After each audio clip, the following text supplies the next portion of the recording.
राम राम जी सभी को। YouTube family, कथा जारी है और आज कथा का 9वां दिन है और 9वां अध्याय चलेगा। आज पार्वती का जन्म होने वाला है पंडित जी। है आज पार्वती का जन्म होने वाला है। हमारे साथ आप भी आनंद लीजिए और देखिए, लाइक सब्सक्राइब कीजिए।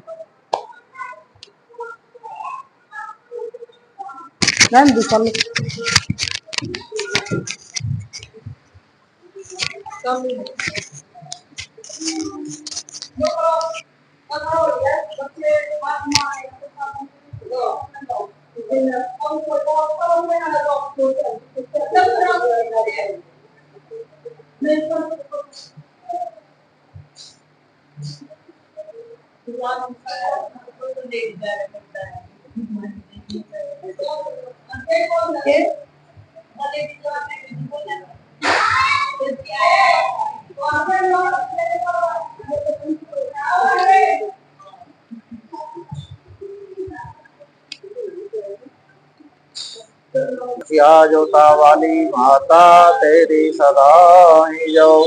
गुरु ब्रह्मा गुरु विष्णु गुरुदेव महेश्वरा गुरु साक्षात् परब्रह्म तस्मै श्री गुरुवे नमः। अखंड मंडलाकारं व्याप्तं येन चराचरं तत्पदं दस्तमेन तस्मै श्री गुरुवे नमः। ओ श्री सद्गुरुदेव महाराज की जय। श्रीमन महागणाधिपते नमः। सच्चिदानंद रूपा विश्वोत्पत्त्यादि हेतवे तापत्रे विनाशाय श्री कृष्णाय वयं नमः। नारायणं नमस्कृत्य नरं चैव नरोत्तमं वंदे देवी सरस्वती व्यासं ततो जयमुदीयते। बोल व्यासी महाराज की जय। बोलिए शंकर भगवान की जय। नमः शिवाय शिव नमः शिवाय नमः शिवाय शिव। हरे हरे बोले नमः शिवाय नमः शिवाय शिव नमः शिवाय नमः शिवाय शिव। हरे हरे बोले नमः शिवाय नमः शिवाय शिव नमः शिवाय नमः शिवाय शिव। हरे हरे शंभो नमः शिवाय नमः शिवाय शिव नमः शिवाय। हरे हरे बोले नमः शिवाय नमः शिवाय शिव जटाधराय नमः शिवाय शिव। हरे हरे बोले नमः शिवाय नमः शिवाय शिव गंगाधराय नमः शिवाय। हरे हरे बोले नमः शिवाय नमः शिवाय शिव नमः शिवाय नमः। हरे हरे शंभो नमः शिवाय नमः शिवाय शिव नमः शिवाय नमः शिवाय शिव। हरे हरे बोले नमः शिवाय नमः शिवाय शिव सोमेश्वराय नमः शिवाय शिव। हरे हरे शंभो नमः शिवाय नमः शिवाय शिव नमः शिवाय नमः। हरे हरे बोल शंकर भगवान की जय।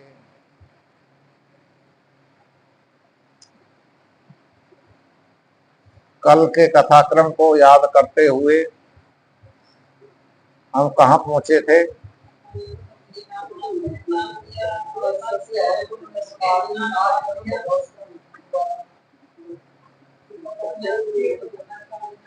भगवान शिव का अपमान सती नहीं सहन कर सकी तो उन्होंने यही उचित समझा कि मैं दो गलती कर चुकी हूँ। दो बार उनकी आज्ञा को मैंने नहीं माना और दोनों बार मैंने धोखा खाया। तो औचित यही होगा कि तीसरी गलती अब यहाँ ये हो गई कि मैंने शिव का अपमान देखा और अपमान को सहन करके मैं जाऊं वापस, तो ये बहुत भारी गलती हो जाएगी। तो उसने यही उचित समझा कि मैं अपने शरीर को यही योगाग्नि के द्वारा जला करके भस्म कर देना चाहिए। तो सती ने योगाग्नि के द्वारा अपने शरीर को भस्म किया और वीरभद्र ने जाकर के दक्ष के यज्ञ को विध्वंस किया, उसका सर काट के यज्ञ कुंड में हावी कर दिया। फिर सती की जो मां थी अशिखनी, उन्होंने भगवान शिव से जाकर के प्रार्थना की। तब भोलेनाथ प्रसन्न हुए, तो वहां पर यज्ञ में आकर के पधारे और दक्ष के सर तो अब वो लगाया नहीं जा सकता था।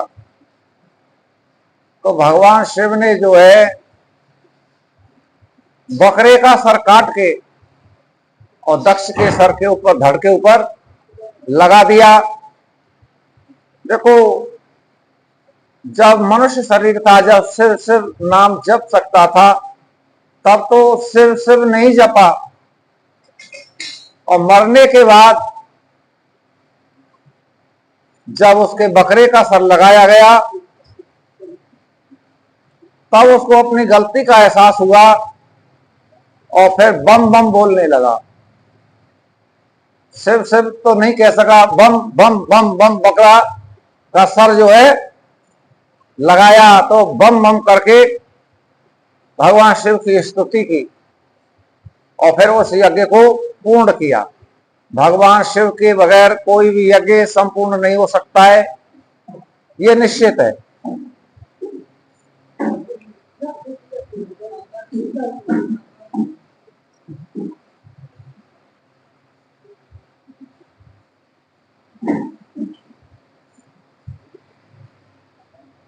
अब यहां से पार्वती खंड प्रस्तुत होता है।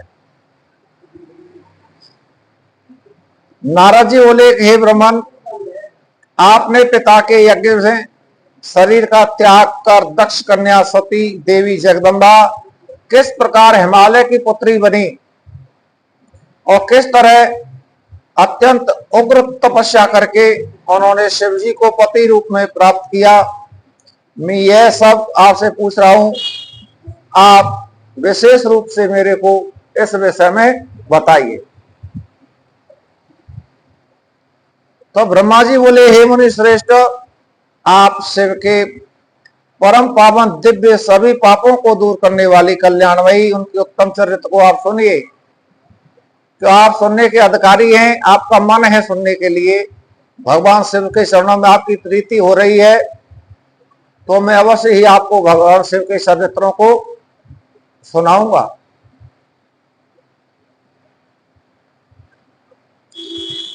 ब्रह्मा जी बोले कि दक्ष कन्या सती देवी जब अत्यंत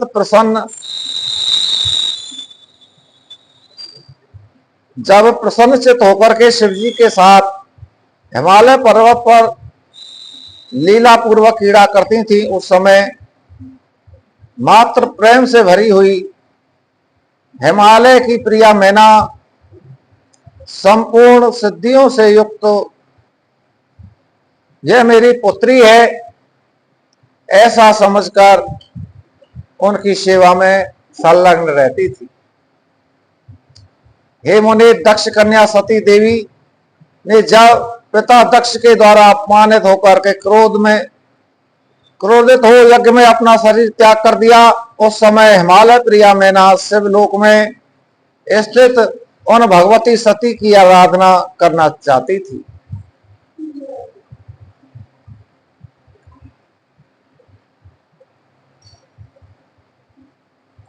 मैंने क्या कहा, समझे आप? क्या कहा मैंने? जो मैना की माँ, वो पार्वती की माँ मैना, जब पार्वती सती रूप में थी तो उस समय पर मैना जो है हिमालय में शिवलोक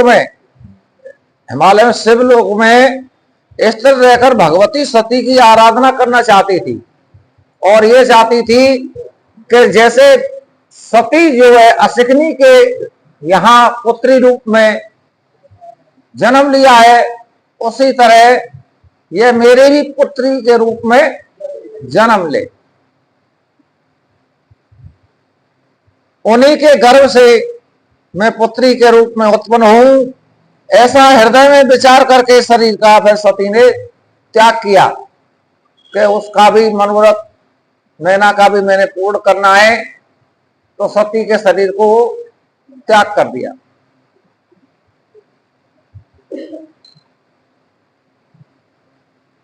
हिमालय की पुत्री होने के लिए मन में निश्चय किया। देह त्याग के अनंतर समय पर अनेक सभी देवी देवताओं द्वारा स्तुति से वे भगवती सती प्रसन्नता पूर्वक मैना का यानी मैना की पुत्री के रूप में वहां पर प्रसन्न हुई। देवताओं ने मां भगवती से प्रार्थना की कि हे मां, अब आपको दोबारा से जन्म लेना पड़ेगा, हमारे पर बड़ा कष्ट है और आपके द्वारा ही वह कष्ट का निवारण हो सकता है। कौन सा कष्ट है देवताओं पे?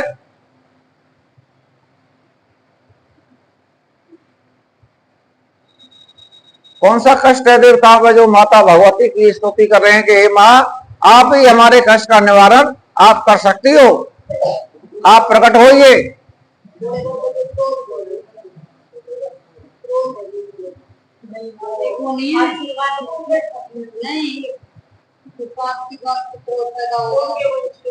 उसी समय पर एक राक्षस था जिसका नाम था तारकासुर।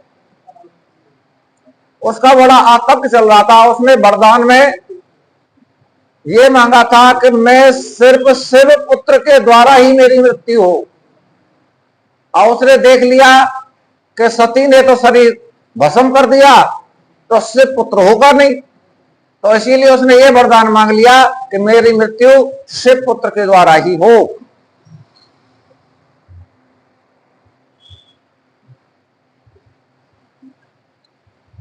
और एक ऐसा भी वरदान इसी के साथ साथ मांगा, बड़ा विचित्र, कि साथ तो शक्ति हो परंतु उत्पन्न शिव से हो, स्त्री से नहीं पुरुष से पैदा हो।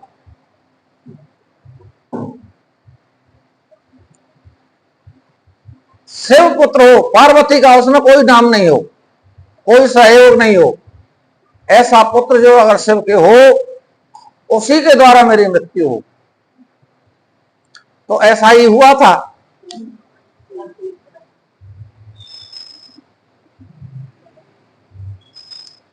उन देवी का नाम पार्वती हुआ। उन्होंने नारद जी के उपदेश से अत्यंत कठोर तपस्या कर उन्हें शिव जी को पति रूप में प्राप्त किया। तो नारद जी कहने लगे, हे ब्रह्मन, हे विधे, हे महाप्राज्ञ, हे वक्ताओं में श्रेष्ठ, आप मुझसे मैना की उत्पत्ति, उसके विवाह तथा चरित्र का वर्णन कीजिए। कि पहले ये बताइए कि मैना की माँ, वो पार्वती की माँ, उसके बारे में पहले बताइए, ये कौन थी और कैसे हिमालय के साथ इसका विवाह हुआ। मैना की उत्पत्ति, उसके विवाह का चरित्र वर्णन कीजिए पहले। पार्वती का बाद में कहना, पहले पार्वती की मां के विषय में बताइए। तो ब्रह्मा जी बोले, हे नारद, हे मुने, आप पार्वती की माता के जन्म और विवाह एवं अन्य भक्तिवर्धक पावन चरित्र को सुनिए। हे मुनि श्रेष्ठ, उत्तर दिशा में पर्वतों का राजा हिमालय नाम का एक महान पर्वत है, जो महातेजस्वी और समृद्धशाली है। जंगम तथा स्थावर भेद से उसके दो रूप प्रसिद्ध हैं। मैं उनके सूक्ष्म स्वरूप का संक्षेप में वर्णन कर रहा हूं। वह पर्वत रमणीय एवं अनेक प्रकार की रत्नों की खान है और पूर्व तथा पश्चिम समुद्र के भीतर प्रवेश करके पृथ्वी के मानदंड की भांति स्थिर है। उसके दो तरफ समुद्र है। वह हिम का भंडार है। वहां पर बर्फ ही बर्फ है और कुछ नहीं हिमालय में, और वहां हर इंसान नहीं जा सकता है। हिमालय पर हर इंसान नहीं जा सकता है, पहले ही उसकी मृत्यु हो जाएगी। क्यों? वहां ऑक्सीजन नहीं है। इतनी ऊंचाई पर है कि ऑक्सीजन खत्म हो जाती है। ऑक्सीजन नहीं हुई तो इंसान कैसे बचेगा?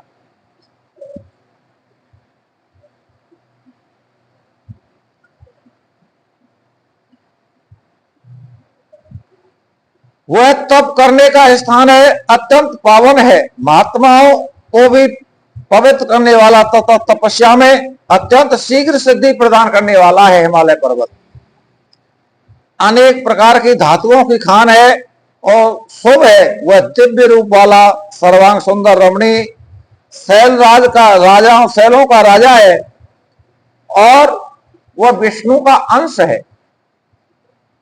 हिमालय पर्वत विष्णु का अंश है, विष्णु का पुत्र समझो। बेकार रहित एवं सज्जन पुरुषों का प्रिय है। जितने भी सज्जन पुरुष हैं वह सब वहां जाकर के समाधि लगाते हैं, तपस्या करते हैं। उन पार्वती ने अपनी कुल परंपरा की स्थिति के लिए, धर्म की अभिवृद्धि के लिए तथा देवताओं तथा पितरों की हित करने की आशा से अपना विवाह करने की इच्छा की। हे मुनि, उस समय देवतागण अपने पूर्ण स्वार्थ का विचार करके दिव्य पितरों के पास आकर के प्रसन्नता पूर्वक कहने लगे। सारे देवता मिलकर के पितरों के पास पितृलोक में गए और उनसे प्रार्थना करने लगे, हे पितृगणों, आप अपनी पुत्री का विवाह हिमालय के साथ करो। तुम्हारी 3 कन्याएं हैं, जिसमें बड़ी पुत्री तुम्हारी जो है मैना, उसका विवाह पर्वतराज हिमालय के साथ में आप कर दीजिए, जिससे देवताओं की और पितरों की दोनों की ही भलाई है उसमें।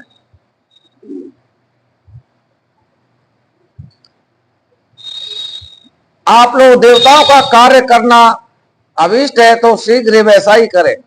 आप लोगों ने मैना नाम की जो आपकी ज्येष्ठ पुत्री मैना नाम से प्रसिद्ध है, मंगल रूपणी है, उसका विवाह प्रसन्नता पूर्वक हिमालय पर्वत से कर दीजिए।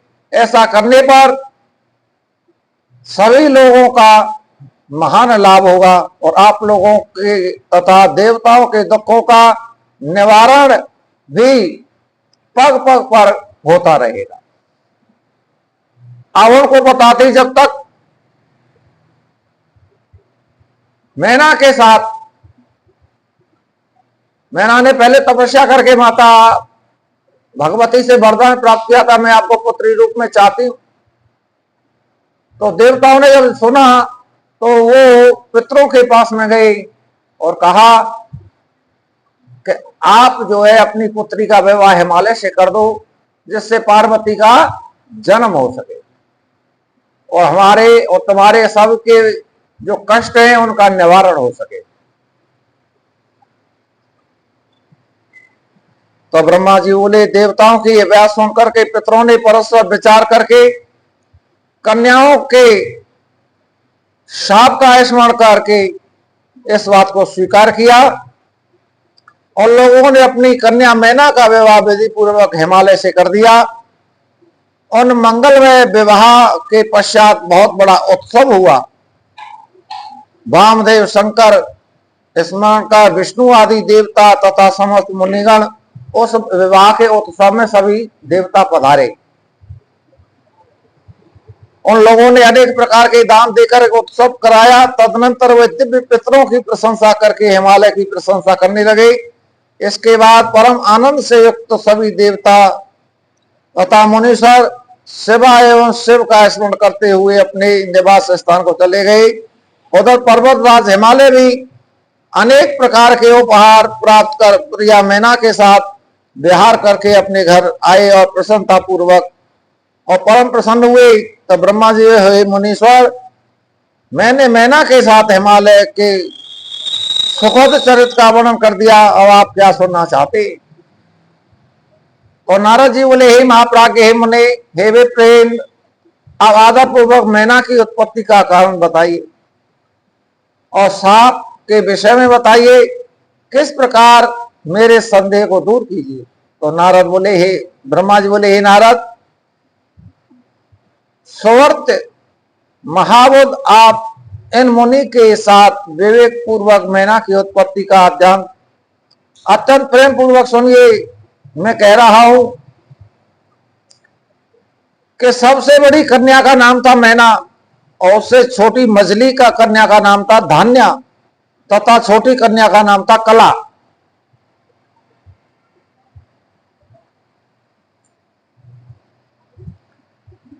एक तो हिमालय को ब्याह दी गई और एक जो है नंद बाबा के लिए ब्याही थी कला, जो राधा जी की मां बनी। पितरों की कन्या थी वो, राधा जी की जो मां बनी थी। वृषभान, हाँ वृषभान की पत्नी के रूप में कला थी।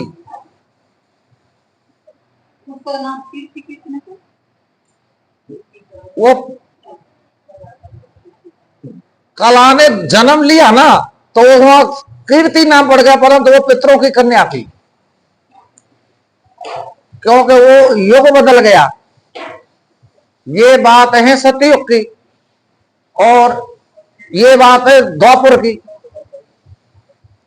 क्यों वृषभान जी नंद बाबा तो द्वापर में हुए और वो सतयुग की बातें हैं। तो युग परिवर्तन जब हुआ तो यहां कला का नाम कीर्ति पड़ा और एक कन्या धान्या,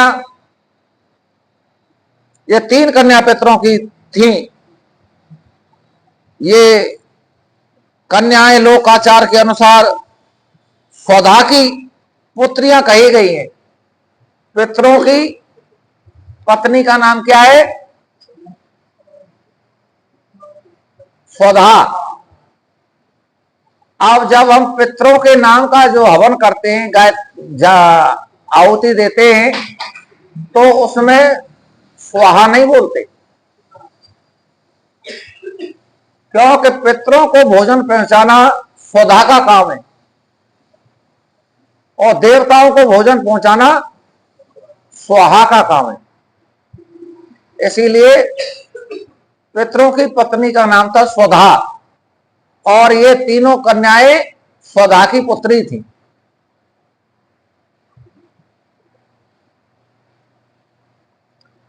इनके पवित्र नामों का उच्चारण करके मनुष्य समस्त मनोकामनाओं को प्राप्त कर सकता है। वे जगत की वंदनीय लोक माता, परमानंद को देने वाली, योगिनी स्वरूपा, उत्कृष्ट ज्ञान निधि तथा तीनों लोकों में विचरण करने वाली। एक समय की बात है, एक समय ये तीनों बहनें भगवान विष्णु के निवास स्थान श्वेत द्वीप में उनके दर्शन के लिए गईं। भक्ति पूर्वक विष्णु को प्रणाम तथा उनकी स्तुति करके वे उनकी आज्ञा से वहां रुक गई। वहां उस समय बहुत बड़ा समाज एकत्रित था। हे मुने, उसी अवसर पर मुझे यानी ब्रह्मा के पुत्र सनकादि सिद्धगण भी वहां गए। श्री हरि को प्रणाम कर वहीं उनकी आज्ञा से बैठ गए। तब सभी लोग सनकादि मुनियों को देखकर वहां बैठे हुए लोक वंदित देवता आदि को प्रणाम करके शीघ्र खड़े हुए, किंतु हे मुने, वे तीनों बहनें परस्पर शंकर की माया से मोहित होने के कारण प्रारब्ध से विवश हो वो उठी नहीं, और सभी लोग उठ करके आदर सत्कार किया उनका, पर वो नहीं उठी।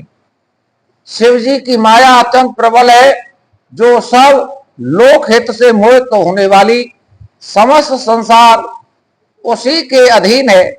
वह शिव की इच्छा कही जाती है, उसी को प्रारब्ध कहा जाता है। उनके अनेक नाम हैं, तब शिव की इच्छा से ही प्रवृत्त होती है, उसमें संदेह नहीं है। ज्ञानी होते हुए सनकादि मुनीश्वरों ने उनके उस प्रकार के व्यवहार को देख करके अत्यधिक असहाय होकर के उन्हें क्रोध दे दिया। तो क्रोध आ गया सनकादि ऋषि को। जब कन्या वो नहीं उठी, सभी देवता खड़े हो गए सनकादि ऋषि के स्वागत के लिए, तो उनको क्रोध आ गया। तब शिव की इच्छा से मोहित हुए योगीश्वर सनत कुमार क्रोधित होकर के दंडित करने वाले श्राप देते हुए कहने लगे। सनत कुमार बोले कि तब तीनों बहनें पितरों की कन्या हो, तथापि मूर्ख हो, सद्ज्ञान से रहित और वेद तत्व के ज्ञान से शून्य हो। अभिमान में भरी हुई तुम लोगों ने न तो हमारा अभ्युत्थान किया और न ही अभिवादन किया। तुम लोग नर भाव से मोहित हो गई हो, अतः इस स्वर्ग से आप दूर चली जाओ। तुम्हारा स्वर्ग से पतन हो जाएगा, पितृलोक से पतन हो जाएगा। तुमने मनुष्य जैसी हरकत की है, तो आप मनुष्य लोक में, पृथ्वी लोक में जाइए। ये श्राप दे दिया संत कुमार।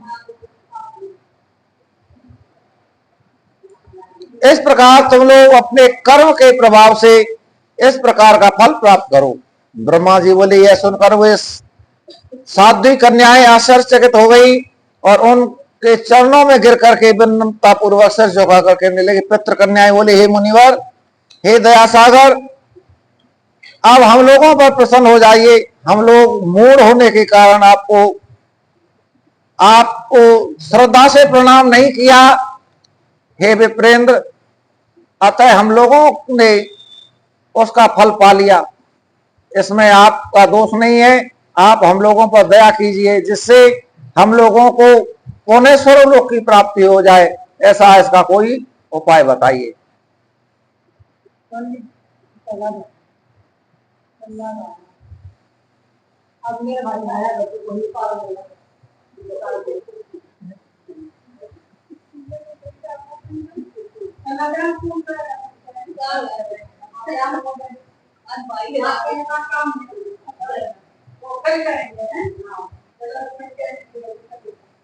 सनत कुमार बोले, हे पितरों की तीनों कन्याओं, तुम लोग प्रसन्न चित्त होकर के मेरी बात सुनो। यह तुम्हारे सुख का नाश करने वाली और सदा ही तुम्हें सुख प्रदान करने वाली होगी। तुम में से जो ज्येष्ठ है, जो बड़ी है, वह विष्णु के अंशभूत हिमालय गिरी की पत्नी होगी और पार्वती उसकी पुत्री होगी। योगिनी रूपा धान्या नाम की दूसरी जो कन्या है, वह राजा जनक की पत्नी बनेगी, जिससे सीता जी का जन्म होगा। उनकी कन्या महालक्ष्मी होगी, जिसका नाम सीता होगा। और सबसे छोटी कन्या जो कलावती है, वैश्य यानी वृषभान की पत्नी होकर के होगी, जिससे पुत्री के रूप में द्वापर युग में उनके यहाँ राधा रानी के रूप में प्रकट होंगी और उनकी माता कहलाए। आप पितरों की तीनों कन्या पता लग गई ना कि कहां कहां कैसे ब्याही, किसको ब्याही थी। बड़ी तो भाई हिमालय के लिए, और दूसरी ब्याही राजा जनक के लिए, और तीसरी ब्याही वृषभान के लिए।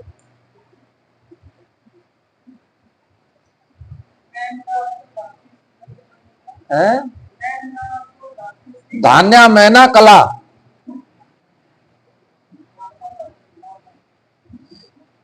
योगिनी मैना पार्वती के वरदान से अपनी पति के साथ उसी शरीर से परम पद को कैलाश जाएगी तथा वह धन्या जनक वंश में उत्पन्न होकर के जीवन मुक्त तथा महायोगी। यहाँ नाम आ रहा है कि जनक के पिता का क्या नाम, सीता के पिता का जनक, जनक कहते हैं, पर उनका नाम जनक नहीं है। जनक तो पिता को कहते हैं और पिता का भी तो नाम होता है कोई न कोई। सब लोग जनक नहीं जानते, सीता का पिता कौन, जनक। जनक तो पिता को कहते हैं, पिता का ही पर्यायवाची है जनक। अब सुन लेना खूब ध्यान से, सीता के पिता का नाम क्या था? सीता के पिता का नाम था शीरध्वज। शीरध्वज था जनक का नाम, शीरध्वज।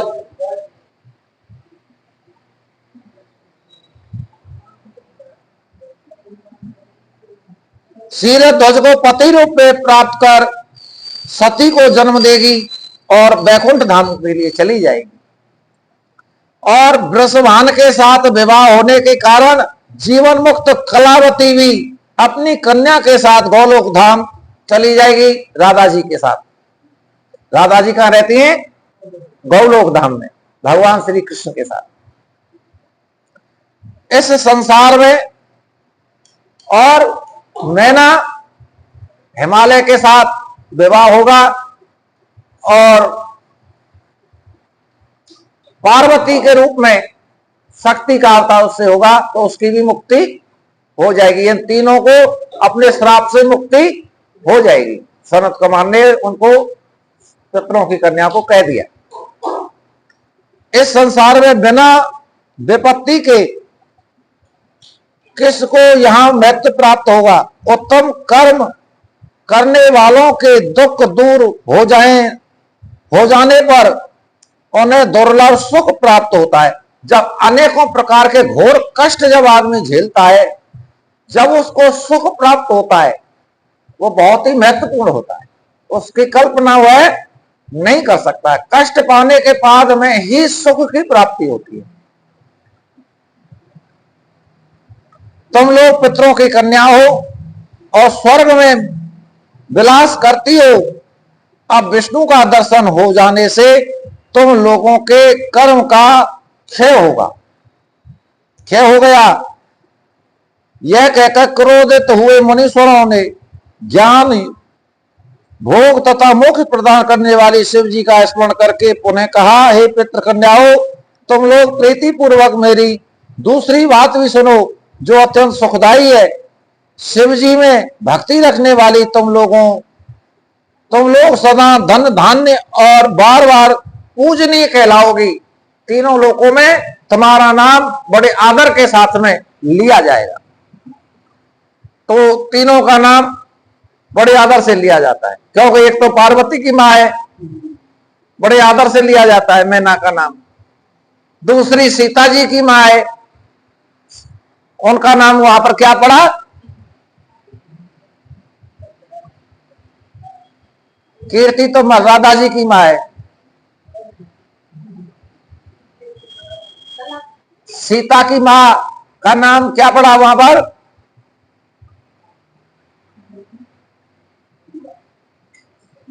धान्या जो थी पितरों की कन्या, उसका नाम त्रेता में हुआ सुनैना।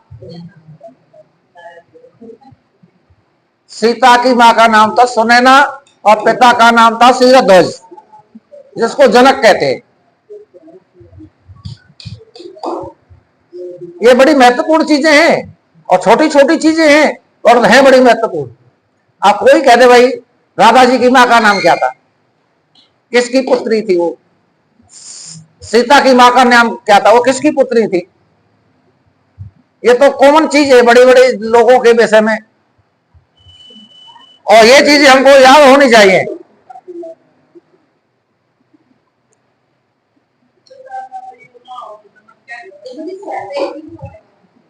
जनक तो पिता को कहते हैं, विदेर, जनक, ये तो उनकी उपाधि थी। जनक तो पिता, हर किसी के पिता को जनक कहते हैं। पिता का ही पर्यायवाची है जनक। जनक पिता, कोई बाप कह देता है, पिताजी कह देता है, ये पर्यायवाची शब्द है।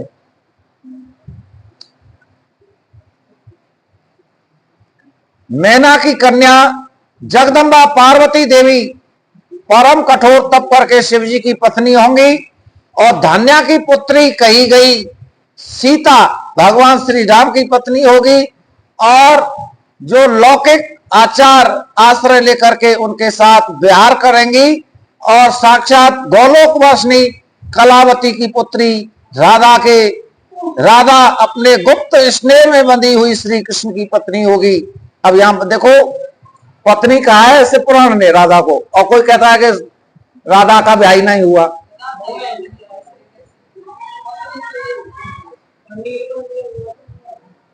देखो, ये जो बात ठीक है, परंतु लोक रीति के अनुसार, जैसे हम अपने आपस में व्यवहार जो होता है उस रीति के अनुसार राधा जी और कृष्ण जी का विवाह नहीं हुआ था।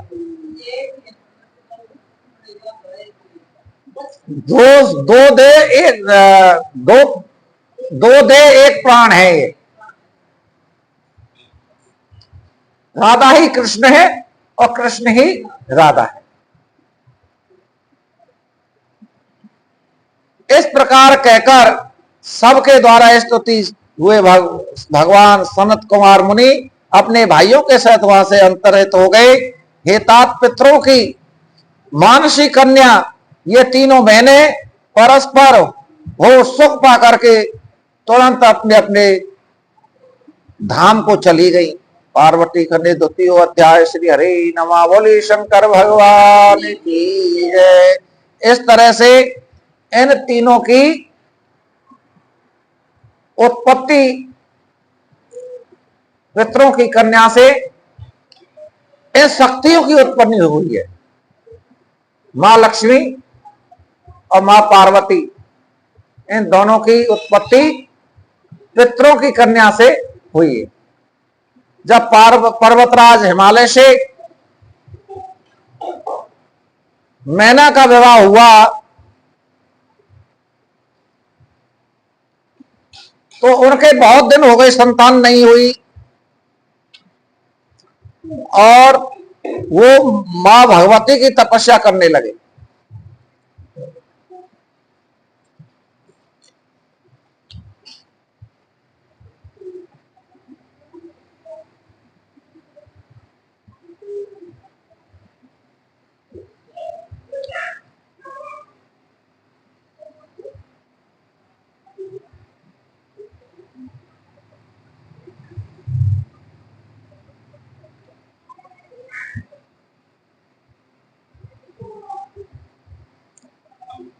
और मां भगवती की तपस्या करने लगे तो मां भगवती ने प्रसन्न होकर के उनको वरदान दिया कि आप क्या चाहते हो बताओ। तो उन्होंने कहा, हे मां, हम आपको पुत्री रूप में पाना चाहते हैं, आप हमारे यहां पर आए और हमको पुत्री रूप में सौभाग्य दे।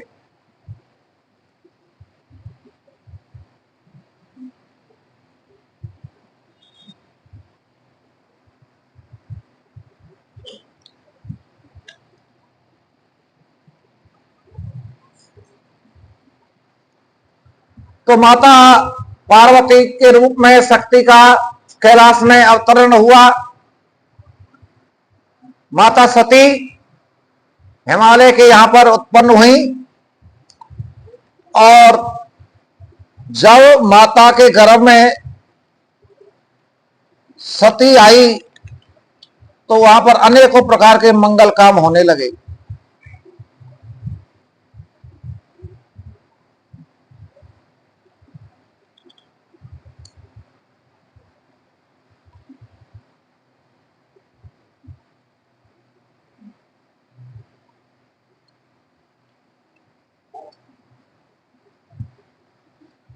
जब ये बात नारद जी को पता चली कि माता सती का जन्म हो चुका है, कि जब ते उमा शैल गृह जाई, सकल सिद्ध संपत तहां आई। जब हिमालय में उमा आई तो तब से वह पर्वत हरा भरा वृक्षों से भर गया और अनेकों प्रकार के फूल, अनेकों प्रकार के फल उस पर्वत पर लगने लगे। नारद समाचार सब पाए, कौतुक ही हिम गिर गए आए। जब नारद जी ने सुना तो तुरंत नारद जी कहां पहुंचे? हिमालय पर्वत पर। शैल राज बड़ आदर कीना, पद पखार बर आसन दीना। जब नारद जी वहां पर पहुंचे तो हिमालय पर्वत ने बड़े आदर के साथ, बड़े सत्कार के साथ नारद जी के चरण धुए और उत्तम आसन पर नारद जी को बैठाया और कहने लगे कि त्रिकालज्ञ सर्वज्ञ तुम, मत सर्वज्ञ तुम्हारे, कहो सुता के दोष गुण, मुनिवर हृदय विचार। अब देखो, नारद जी जब आए, उनकी पूजा की, बड़ा आदर सत्कार किया, आतिथ्य किया,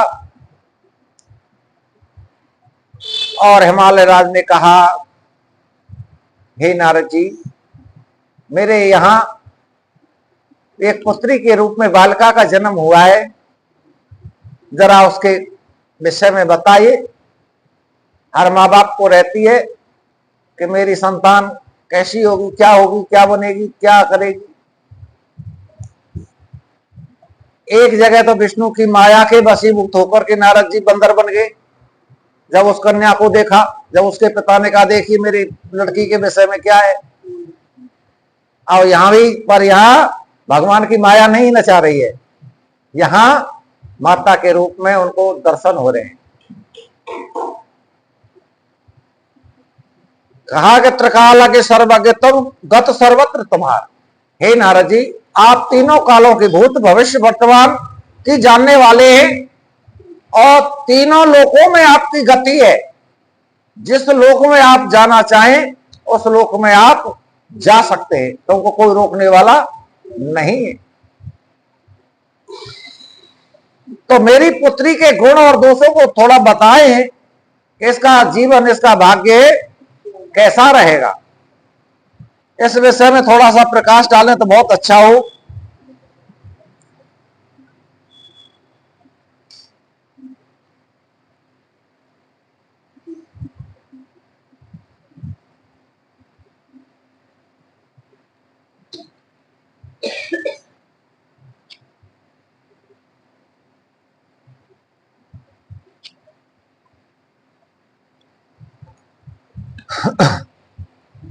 तो नारद जी कहने लगे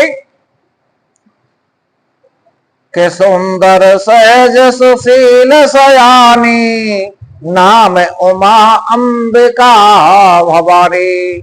हे हिमराज, हे हिमालय, तुम्हारी कन्या बहुत ही सुलक्षणा है। ये तुम्हारी कीर्ति को, तुम्हारे यश को बढ़ाने वाली होगी और इसके एक नहीं अनेकों नाम होंगे। मैं किस नाम से इसको पुकारूं? एक दो नाम नारद जी ने कहा, उमा, अंबिका, भवानी इत्यादि अनेकों नाम तुम्हारी पुत्री के होंगे। सब लक्षण संपन्न कुमारी, हो ये संतत पिय प्यारी। हे हिमवान, जितने भी सुलक्षण होते हैं सारे सुलक्षण तुम्हारी कन्या के अंदर होंगे। बहुत ही सुलक्षणा पुत्री को तुमने जन्म दिया है और जहां इसका विवाह होगा अपने अभिष्ट को प्राप्त करके हो ये संतत पिए प्यारी, अपने पति को ये अत्यंत प्रिय होंगी, अनूठी मिसाल रहेंगी, इनकी जोड़ी ऐसी रहे। परंतु उसमें थोड़ा सा एक रोना पड़ेगा। मतलब सब कुछ आप अच्छा अच्छा कह रहे हो तो रोना किस बात का? तो नारद जी कह रहे हैं कि इसका जो वर होगा वो बड़ा विचित्र होगा।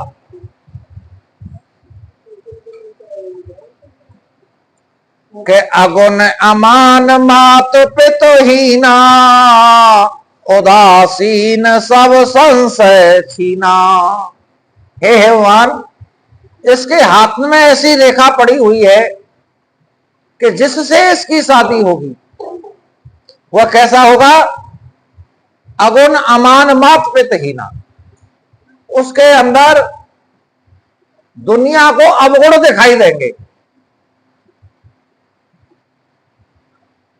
उसका कोई मान नहीं है होगा, वो मान नहीं चाहेगा अपना। अगुण अमान, कोई अपना गुण भी नहीं बखानेगा, ना अपना मान चाहेगा, और उसके माता पिता भी नहीं होंगे, माता पिता से हीन होगा।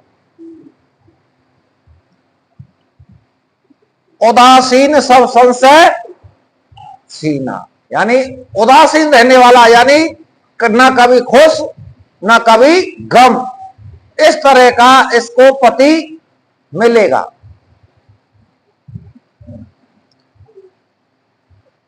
अब सारी बात सुन रहे तो बड़ा दुख हुआ भगवान को कि मेरी इतनी सुंदर पुत्री, इतनी सुंदर कन्या, और उसको इस प्रकार का पति मिले, ये तो कुछ बात जची नहीं। मन के नहीं भगवान, जो मैं कह रहा हूं बिल्कुल सत्य कह रहा हूं, ऐसा ही पति इसको मिलेगा, इसमें कोई संशय नहीं।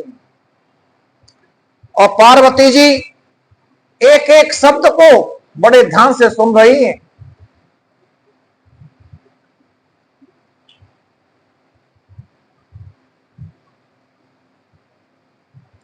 कि जे जे वर के दोष वखाने, थे सब शिव पै में अनुमाने। हे पर्वतराज, जो अवगुण मैंने इस पार्वती के पति के रूप में बखाने बताया है, ये सारे अवगुण मेरे को एक ही पुरुष में दिखाई दे रहे हैं। मैंने कि कौन? मन के शिव अगर इसको पति रूप में प्राप्त हो जाए तो सारे गुण अवगुण जो है गुणों में बदल जाएंगे, उसको कोई अवगुणी नहीं कहेगा अगर शिव के साथ में इसकी शादी हो जाए। परंतु शिव जी को पाना आसान बात नहीं है, शिव जी को प्राप्त करना आसान बात नहीं है। हर किसी के लिए कोई भी शिव जी को प्राप्त कर ले, उसको प्राप्त करने के लिए शिव को बहुत कठोर तपस्या करनी पड़ेगी। और अगर शिव जी प्रसन्न हो जाए और तुम्हारी पुत्री को ग्रहण कर ले तो ये सारे अमंगल मंगल में बदल जाए।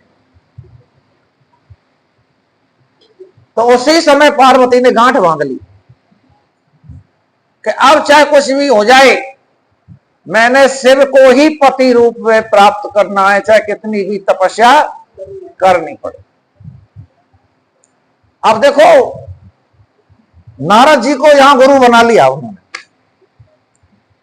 कि जो गुरु के वचनों पर विश्वास करेगा उसकी नैया पार हो जाएगी।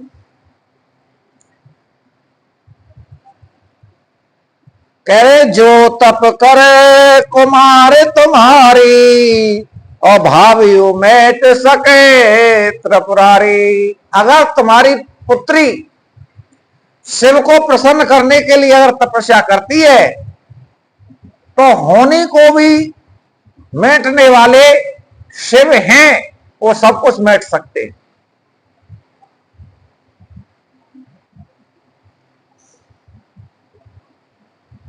नारद जी तो इस बात को कह करके चले गए। कुछ समय हुआ तो पार्वती ने कहा मां मैं तपस्या करने के लिए जा रही हूं, आप मेरे को आज्ञा दे, मैं शिव को प्रसन्न करके ही लौटूंगी, शिव से वरदान प्राप्त करके ही आऊंगी। तो पार्वती जो है तपस्या करने के लिए जाती हैं जंगल में।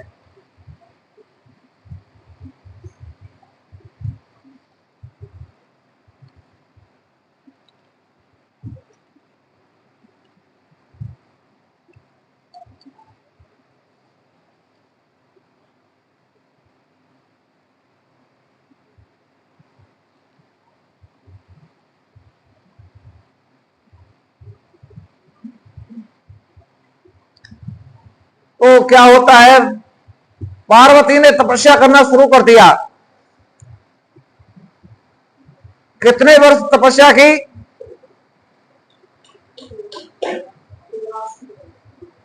है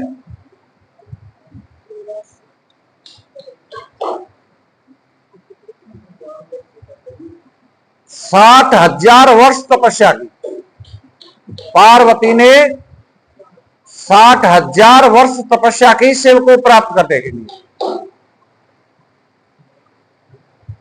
और जंगल में जाकर के अपनी सखियों को कह दिया, आप जाइए, मैं अकेली हूं, अकेली रहूंगी यहां पर।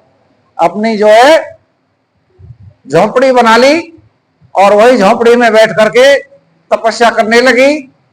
तो कुछ दिन तो फल खाए, फिर फल को भी छोड़ दिया,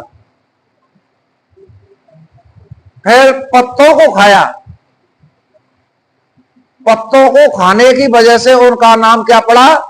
अपर्णा। उमा नाम तब भयो अपर्णा। पत्तों को खा करके ही तपस्या करने लगी। फिर कुछ दिन बाद पत्ते भी छोड़ दिए। फिर क्या क्या आसरा रखा? सिर्फ हवा का। हर युग में प्राण बदल जाते हैं। सतयुग में प्राण किस चीज में रहते हैं? हड्डियों में। अगर हड्डी सही है तो मांस रहे न रहे, खाल रहे न रहे, कुछ न रहे, परंतु वो जीवित रहेगा। पहले अस्थि पंजर बन जाते, खाली हड्डियां हड्डियां रह जाती थी, तपस्या करते थे तब। तो पहले प्राण हड्डियों के अंदर बसते थे।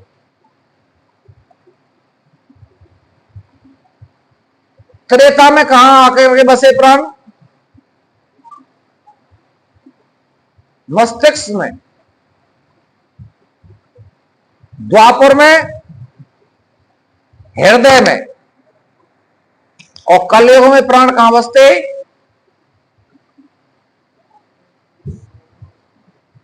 कलयुग में प्राण अन्न में। प्राण का निवास अन्न है।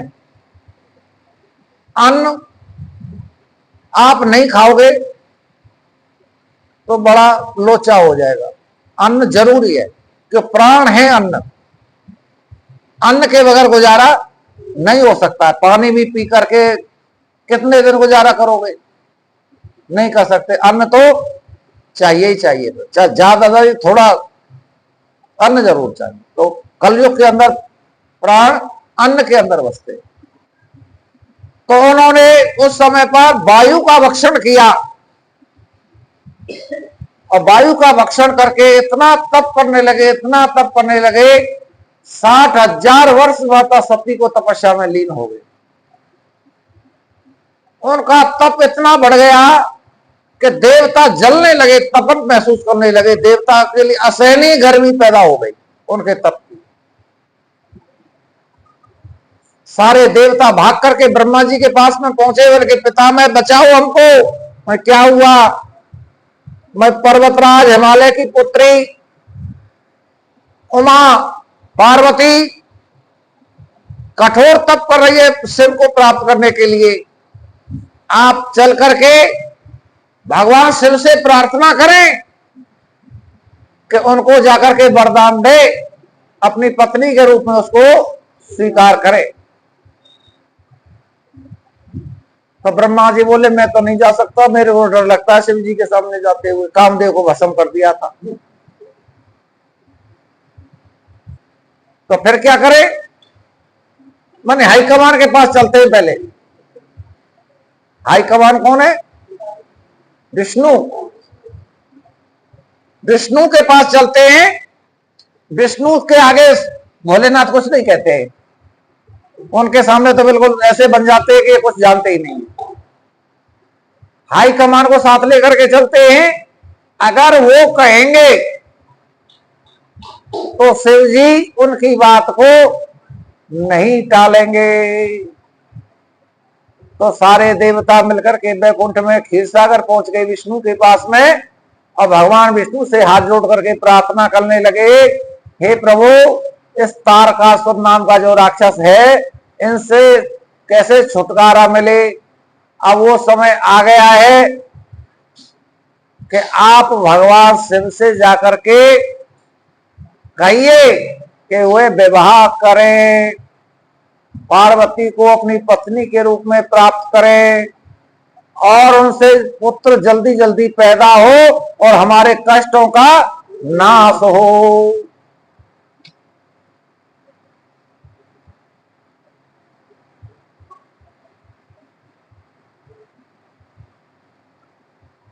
अब जो है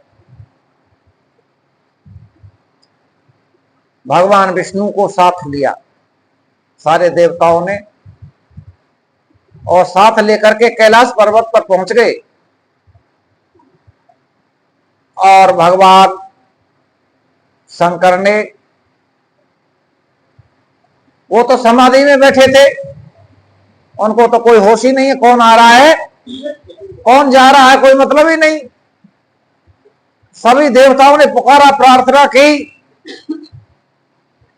पर जब भगवान विष्णु ने कहा, हे भोलेनाथ जागिए, अब जागने का समय आ गया है, तो भगवान शिव ने अपने नेत्रों उघाड़ कर देखा, सामने विष्णु खड़े हैं। सभी देवताओं ने शिव को प्रणाम किया, और भगवान शिव ने विष्णु को प्रणाम किया, विष्णु ने शिव को प्रणाम किया।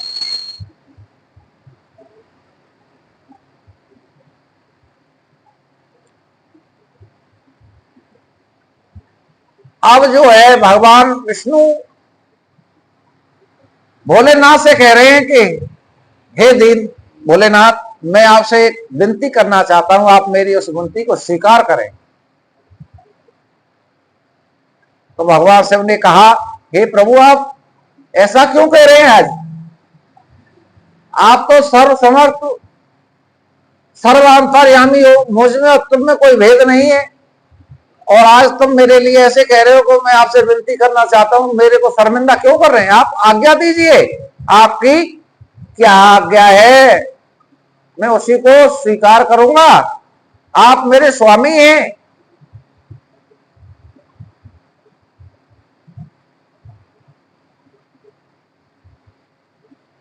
तो भगवान विष्णु ने कहा, हे शंकर जी, हे शिव,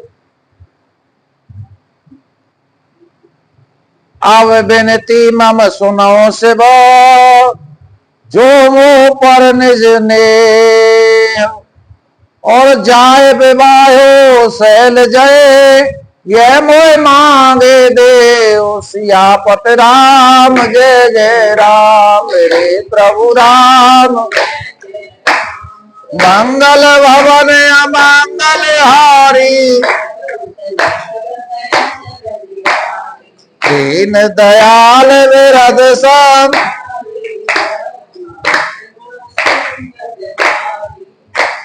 जब भगवान विष्णु ने ऐसा कहा कि अब विनती मम सुनो शिव, जो मुझ पर तुमने, अगर आपका मेरे ऊपर स्नेह है तो मैं आपसे प्रार्थना करता हूं कि आप जो है पार्वती से जाकर के विवाह कर लीजिए। ये अति आवश्यक है आपको विवाह करना। आप जो है जब से सती ने देह छोड़ा है, आप बैरागी हो गए हो, पर अब तक तो चल गया, पर अब आगे नहीं चलने वाला।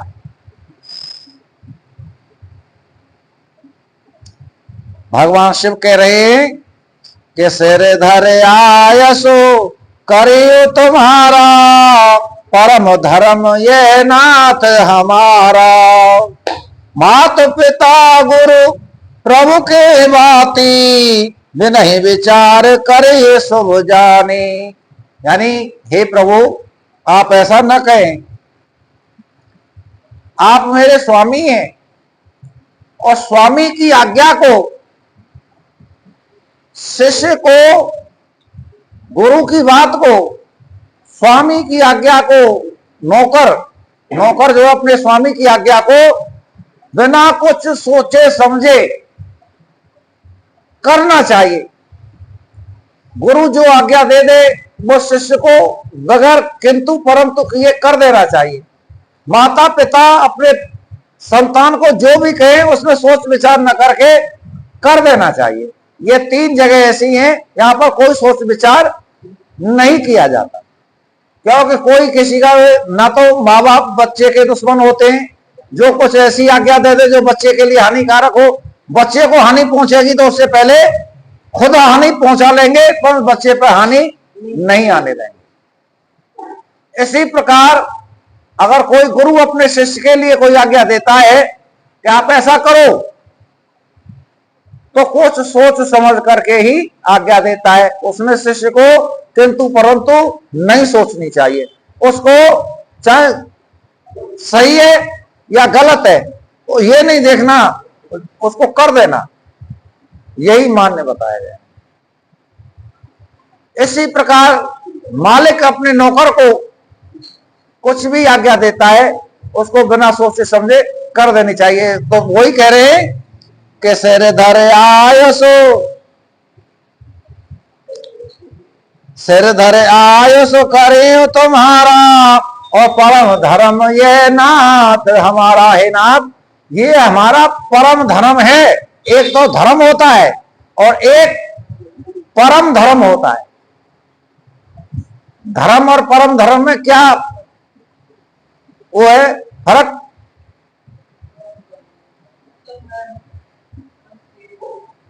धर्म में सोच विचार आ जाता है और परम धर्म में सोच विचार नहीं होता।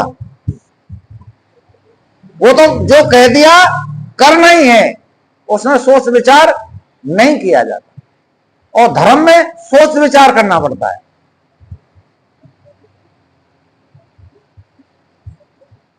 तो ठीक है प्रभु, आप निश्चिंत हो जाइए, मैं अवश्य आपकी बात को स्वीकार करता हूं। मैं अवश्य ही पार्वती से विवाह करूंगा। और देवताओं से कहा तुम भी जाइए, तुम्हारा काम हो जाएगा, जाइए। तो सभी देवता अपने अपने स्थान को चले गए। तो फिर क्या हुआ? भगवान भोलेनाथ ने सप्त ऋषियों को बुलाया और कहा कि आप जाकर के पार्वती की परीक्षा ले, प्रेम परीक्षा, कि पार्वती मेरे को कितना चाहती है या नहीं चाहती है, कि किसी और के बहकावे में आकर के ये कार्य कर रही है, उसका कितना विश्वास है मेरे ऊपर। भगवान शिव कह रहे हैं कि मैंने पहले जो विवाह कर लिया आप विष्णु के कहने से, तो मैंने धोखा पाया। बड़ी अहंकारी बाप की पुत्री मेरे को मिली, जिसके कारण मेरे को बड़ा कष्ट हुआ, परंतु अब ऐसी गलती दोबारा नहीं करूंगा। अब तो ऐसी कन्या चाहिए जो कभी लड़े ना मेरे से, कुछ कहे ही ना मेरे से।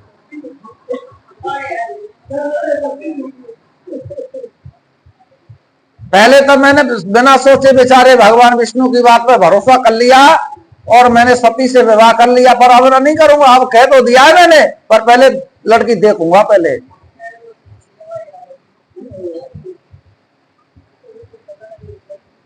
तो सप्त ऋषियों को जो है भेजा, जाइए आप पार्वती की परीक्षा लीजिए। तो सप्तऋषि जो है भगवान से विदा लेकर के माता पार्वती की परीक्षा लेने के लिए जा रहे हैं। कहा भगवान ने कि पार्वती पे जाए तुम प्रेम परीक्षा ले, और गिरे प्रेम पठवो भवन दूर करो संदेह। सियापति राम जय जय राम मेरे प्रभु।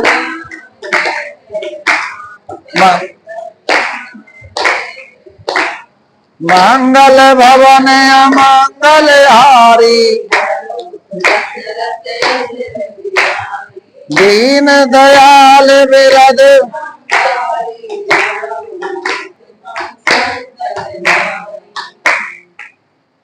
तो देव सप्तऋषि माता पार्वती के पास में पहुंचते हैं परीक्षा लेने के लिए। अब आगे का कार्यक्रम कल करेंगे, कल बराबर कथा बैलेंस हो जाएगा, पार्वती का विवाह हो जाएगा, इतने में ही टाइम पूरा हो जाएगा। और अब भी टाइम पूरा होने को 2 भजन बोलते हैं कि मेरा छोटा सा संसार हरि आ जाओ एक बार। मेरा छोटा सा संसार हरि आ जाओ एक बार। हरि आ जाओ, हरि आ जाओ, हरि मेरा छोटा सा संसार।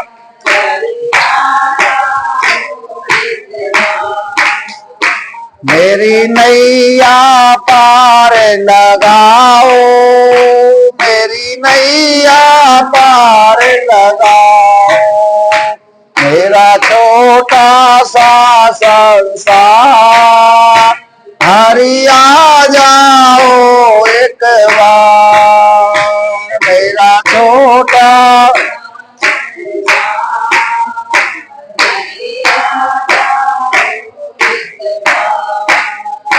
मेरी नैया पार लगा जाओ, मेरी नैया नाम को दरस दिखा जाओ, आमों को दरस दिखा जाओ। मेरी कैसी कैसी ये कैसी तुम्हारी माया है, ये कैसी तुम्हारी नित बहती असुवन धार। हरि आ जाओ एक बार। नित बहती असुवन धार। हरि आ जाओ मेरा छोटा सा संसार हरि। प्रभु याद तुम्हारी आती है, प्रभु याद तुम्हारी तन मन की सुध विसराती है, तन मन की सुध मेरे को क्यों तड़ पाते बार। हरि आ जाओ एक बार। मैंने क्यों तड़ पाते एक बार। हरि आ जाओ मेरा छोटा सा संसार।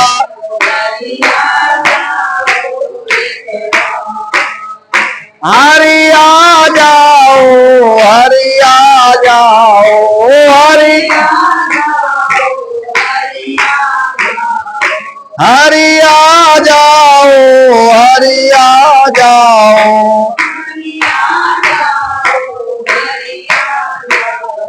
मेरा छोटा सा संसार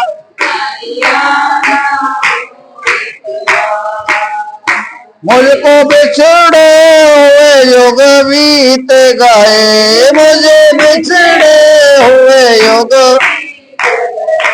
क्यों प्रभु तुम मुझसे रूठ गए, क्यों प्रभु तुम मुझसे,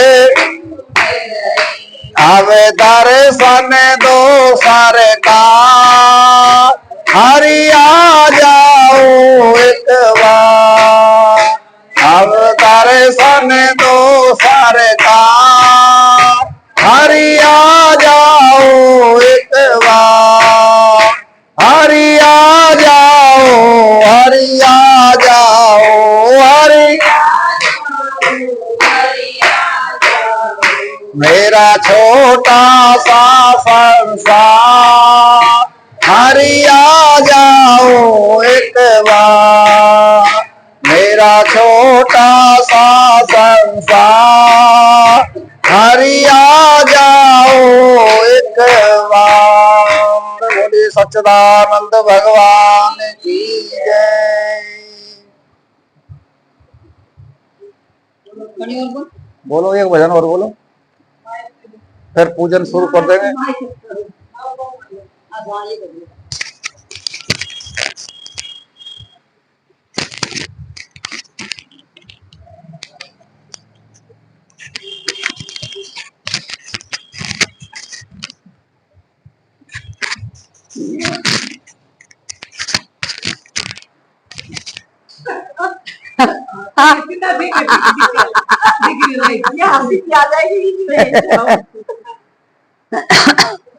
बोले राजा रामचंद्र महाराज की जय।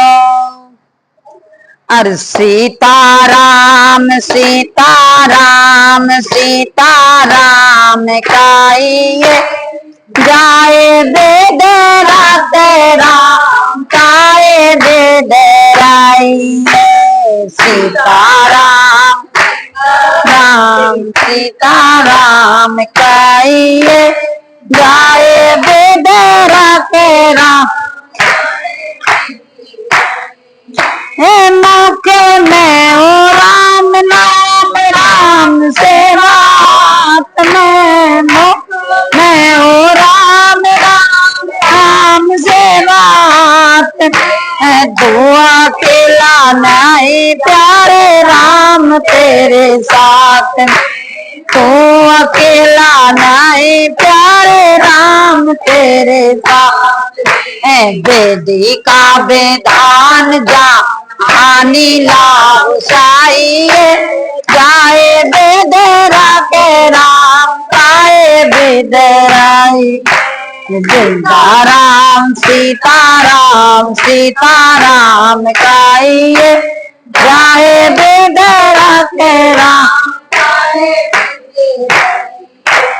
किया अभिमान तो फिर मान नहीं पाएगा, किया मान तो फिर मान नहीं पाएगा।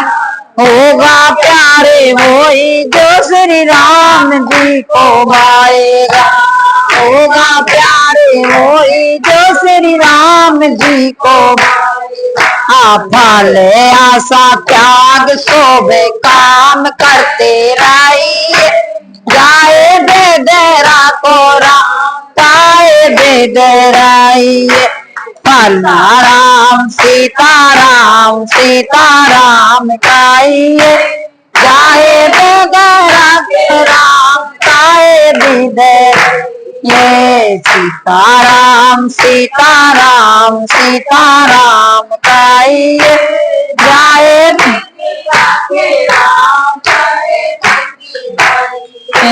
जिंदगी की डोर सो पात दीनानाथ के मेरा के चाहे झोपड़ी में वास दे। मैं दीनानाथ के मेरा के चाहे जो धन्यवाद मेरे बाद राम राम काइए जाए बेदरा के राम काए बेदराइए।